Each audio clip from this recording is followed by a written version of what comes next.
Hello everyone, आज हम लोग पढ़ने वाले हैं power and duties of auditor section 143। तो फटाफट स्टार्ट करते हैं। Power and duties of auditor section 143। ठीक है, तो हाँ आते हैं। देखो, what are the power and rights of the company auditor. Company auditor के पास क्या पावर है और क्या राइट्स हैं वो देखने वाले हैं। इसका एक छोटा सा मेंटल ट्रिक है जो कि हम लोग लास्ट में देखेंगे। सबसे पहले फटाफट इसकी थ्योरी पढ़ेंगे। ठीक है, तो पहली राइट्स क्या है? Right of access to the books under section 143। ठीक है, ऑडिटर के पास पहला राइट क्या है कि वो बुक्स एक्सेस कर सकता है। ठीक है, कंपनी से कोई भी बुक्स मांग सकता है। ठीक, ये उसके पास एक पहला राइट है। Auditor shall have access at all time to the books of account and vouchers of the company. क्या कर सकता है ऑडिटर? बुक्स ऑफ अकाउंट और कंपनी का वाउचर्स, ठीक है, किसी भी वक्त मांग सकता है। ठीक, एट ऑल टाइम मतलब ऑल टाइम मतलब है बिजनेस हावर में मांग सकता है। ठीक है, दूसरा, his right extend to all the books whether kept at registered office of the company or at any other place। ठीक है, कंपनी का जितने भी बुक्स है चाहे वो रजिस्टर्ड ऑफिस में रखा गया हो या फिर किसी दूसरी जगह पे, उसको भी वो ले सकता है। तीसरा क्या है? Auditor shall also have access to the records of subsidiary company and associated company. मतलब क्या कहा है कि ऑडिटर के पास ये भी राइट है कि वो कंपनी की, चाहे वो सब्सिडरी कंपनी हो या एसोसिएटेड कंपनी, उसके भी रिकॉर्ड्स को वो ले सकता है ऑडिट के दौरान। ठीक है, ये उसके पास राइट है।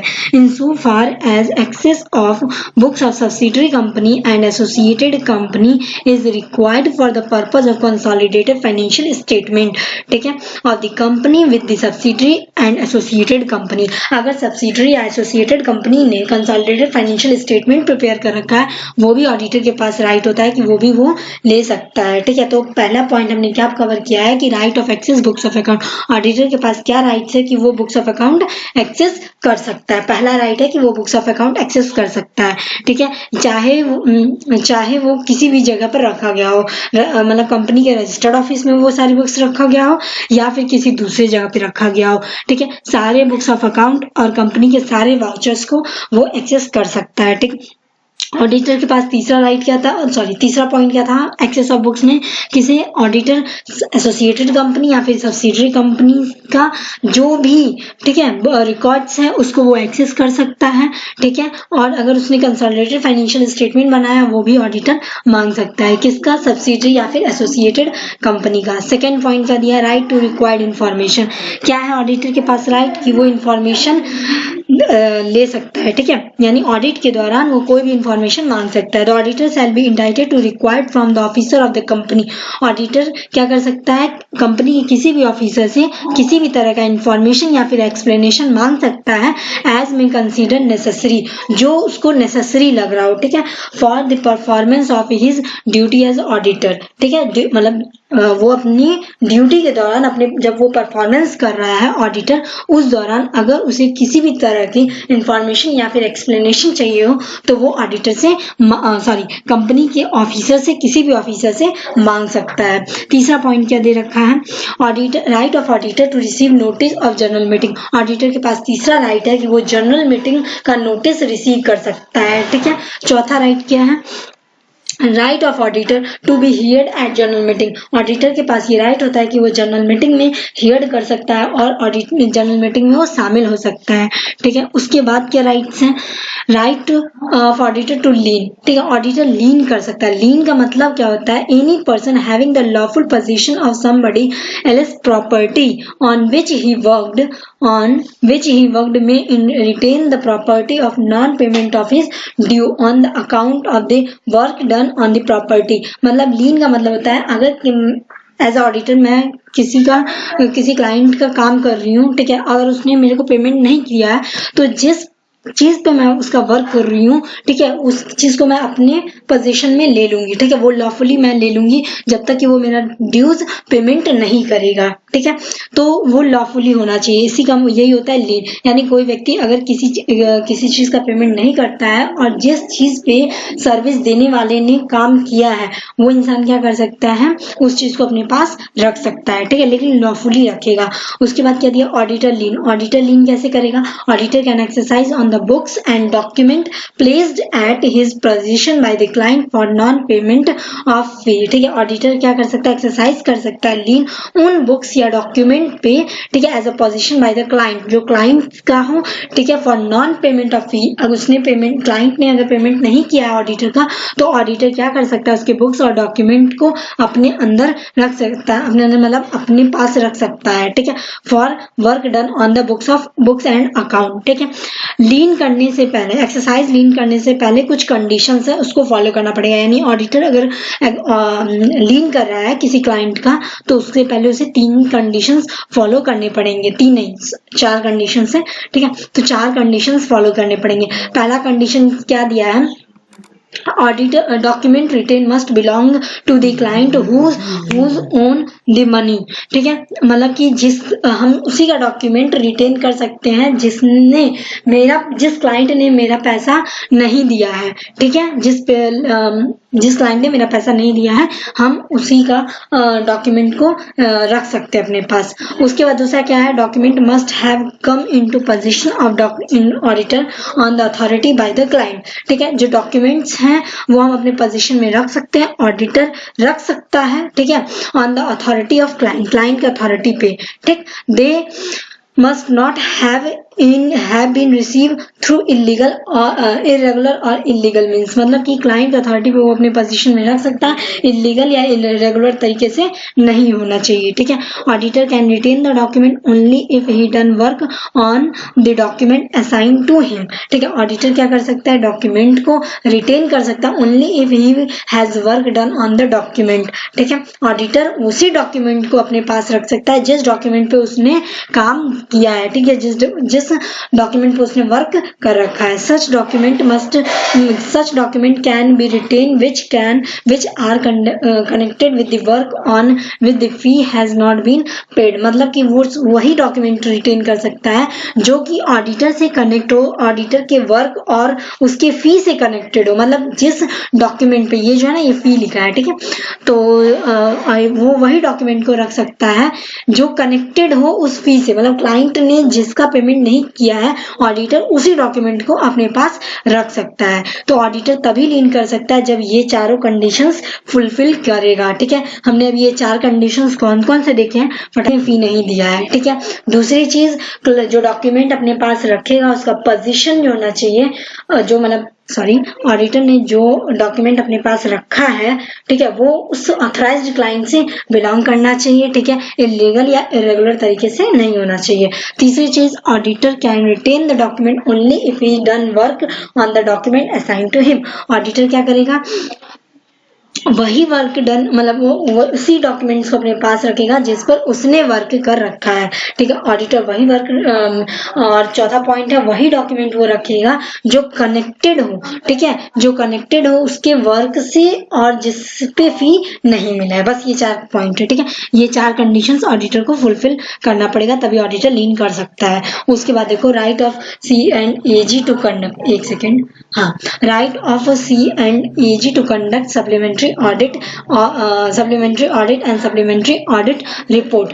राइट क्या C&AG के पास, क्या, एक सेकेंड, हाँ, C&AG के पास क्या रहा है कि C&AG shell with in 60 days, C&AG के पास ये पावर होता है कि जब वो ऑडिट रिपोर्ट रिसीव करता है उसके 60 दिन के अंदर, ठीक है, वो क्या कर सकता है, ऑर्डर कर सकता है सप्लीमेंट्री ऑडिट के लिए। ठीक है, तो देखो सप्लीमेंट्री ऑडिट में क्या है, C&AG में order conduct of a supplementary audit of the financial statement of the company.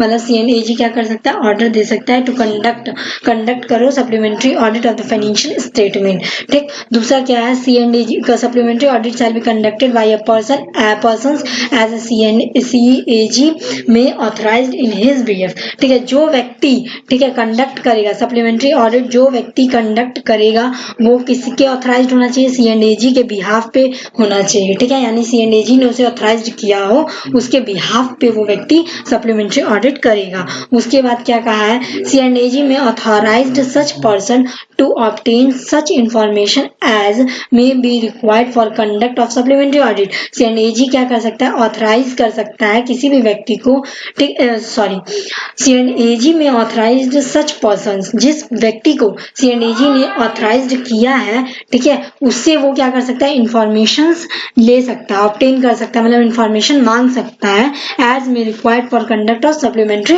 Audit. ठीक, यानी CNAG ने जिस व्यक्ति को कहा है कि सप्लीमेंट्री ऑडिट करो, उससे वो इंफॉर्मेशन मांग सकता है। ठीक, ये हो गया सप्लीमेंट्री ऑडिट। उसके बाद क्या देखना है हमें, सप्लीमेंट्री रिपोर्ट। सप्लीमेंट्री रिपोर्ट क्या है, CNAG में comment upon the audit report. CNAG के पास क्या राइट है कि वो कमेंट कर सकता है ऑडिट रिपोर्ट पर। CNAG में सप्लीमेंट द ऑडिट रिपोर्ट, ठीक है, as any such comment or supplement shall be sent by the company to every person entitled to copy of audited financial statement। ठीक है, वो जो भी कमेंट करेगा या सप्लीमेंट करेगा उसको कहाँ भेजेगा, company, to every person entitled to copy of audited financial statement, यानी कंपनी के हर पर्सन के पास, ठीक है, टू एवरी पर्सन के पास उसकी कॉपी सेंड की जाएगी ऑडिटेड फाइनेंशियल स्टेटमेंट की। ठीक है, कॉपी किसको सेंड की जाएगी, एवरी पर्सन, कंपनी के एवरी पर्सन को फाइनेंशियल स्टेटमेंट के ऑडिटेड फाइनेंशियल स्टेटमेंट की जो कॉपी है वो कंपनी के एवरी पर्सन को सेंड की जाएगी। ठीक, उसके बाद देखो, any person any such comment or supplement shall also be placed before the members in the AGM at the same time and in the same manner as the audit report। ठीक है, कोई भी कमेंट या फिर supplement जो किया गया है, ठीक है, also be placed before the members in the AGM।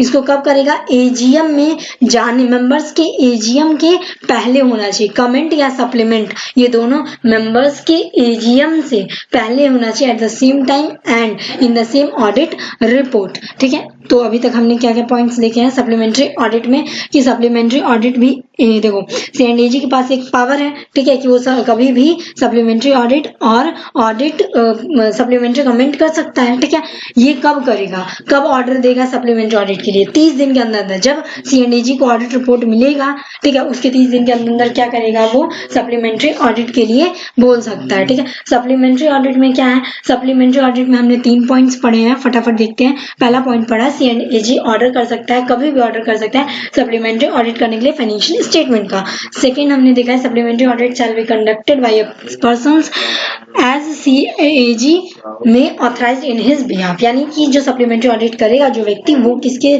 Through authorised होना चाहिए, CNAG के थ्रू ऑथराइज्ड होना चाहिए। और जिस व्यक्ति को CNAG ऑथराइज्ड करेगा वो क्या करेगा, सारी इंफॉर्मेशंस को देगा CNAG को, और CNAG कभी भी उस व्यक्ति से वो सारी इंफॉर्मेशन मांग सकता है। ठीक है, कमेंट में हमने क्या देखा है, सप्लीमेंट्री डैश कमेंट में CNAG में comment upon the audit report, CNAG क्या करेगा, उस पर कमेंट करेगा ऑडिट रिपोर्ट पर। CNAG में supplement the audit report, CNAG क्या करेगा, जो ऑडिट रिपोर्ट है सप्लीमेंट चाहे तो करेगा चाहे तो नहीं करेगा, ये CNAG के ऊपर डिपेंड करता है। एनी सच कमेंट और supplement shall be sent by the company. ठीक है, कोई भी कमेंट या सप्लीमेंट क्या करना पड़ेगा, कंपनी को सेंड करना पड़ेगा। ठीक है, मतलब कंपनी के एवरी पर्सन को सेंड करना पड़ेगा। क्या सेंड करना पड़ेगा, ऑडिटेड फाइनेंशियल स्टेटमेंट की कॉपीज। ठीक है, ऑडिटेड फाइनेंशियल स्टेटमेंट की कॉपीज को सेंड करना पड़ेगा। Any such comment on supplement shall also be placed before the members in the AGM at the same time and in the same manner. ठीक है, यानी कि मेंबर्स के जो AGM में जाने से पहले, ठीक है, मेंबर्स के AGM में जाने से पहले कमेंट और सप्लीमेंट होना चाहिए। ठीक, ये बात कही गई है। अब देखो यहाँ पर ऊपर हमने एक छोटा सा ट्रिक याद किया था, कहा था, तो वो ट्रिक क्या है, auditor obtain access to attend general meeting and report to members about right to lien. यही है। ठीक है, auditors obtain access to attend general meeting and report to members about right to lien, मतलब auditor general meeting and report to members about right to lien, मतलब auditor क्या कर सकता है, कोई भी इंफॉर्मेशन ऑब्टेन कर सकता है। ऑडिटर कोई भी इंफॉर्मेशन ऑब्टेन कर सकता है। एक्सेस का मतलब ऑडिटर कोई भी बुक्स ऑफ अकाउंट को एक्सेस कर सकता है। ठीक है, टू अटेंड मतलब ऑडिटर जनरल मीटिंग को अटेंड करेगा। ठीक है, अटेंड जनरल मीटिंग, यानी ऑडिटर जनरल मीटिंग को अटेंड करेगा एंड रिपोर्ट देगा। ऑडिटर क्या करेगा, रिपोर्ट तैयार करेगा, ठीक है, टू द मेंबर्स, अपने मेंबर्स के लिए ऑडिटर क्या करेगा, रिपोर्ट तैयार करेगा about right to lien. Right to lien का मतलब बताई हूं मैं कि ऑडिटर कैसे राइट करेगा लीन, ठीक है, तो ये हो गया राइट टू लीन, ठीक। तो ये मेंटल ट्रिक याद रहना चाहिए कि ऑडिटर के पास क्या पावर या राइट्स है, तो auditor obtain access to attend general meeting and report to member about right to lien, ठीक है, यानी ऑडिटर क्या करेगा, फिर से देख लो, ऑब्टेन करेगा। ऑब्टेन क्या करेगा, इंफॉर्मेशन एंड एक्सप्लेनेशन, ठीक है, एक्सेस करेगा बुक्स ऑफ अकाउंट, अटेंड करेगा जनरल मीटिंग, ठीक है, and report to the members, report ready करेगा मेंबर्स के लिए अबाउट राइट टू लीन करेगा, ठीक है। अब एक सेकेंड, एक और राइट है उसको देख लो। हाँ, ये राइट क्या दे रखा है, हाँ देखो, ये राइट क्या है, टेस्ट ऑडिट करेगा, ठीक है। अगला क्या दे रखा है, टेस्ट ऑडिट, ठीक। C&AG में by an order causes test audit to be conducted of account of government company. C&AG चाहे तो ऑर्डर देगा, चाहे तो नहीं देगा, ठीक है, टेस्ट ऑडिट करने के लिए conduct of the account of government company के लिए चाहे तो C&AG ऑर्डर करेगा या नहीं करेगा टेस्ट ऑडिट करने के लिए, ठीक। ये एक लास्ट पॉइंट था राइट्स एंड पावर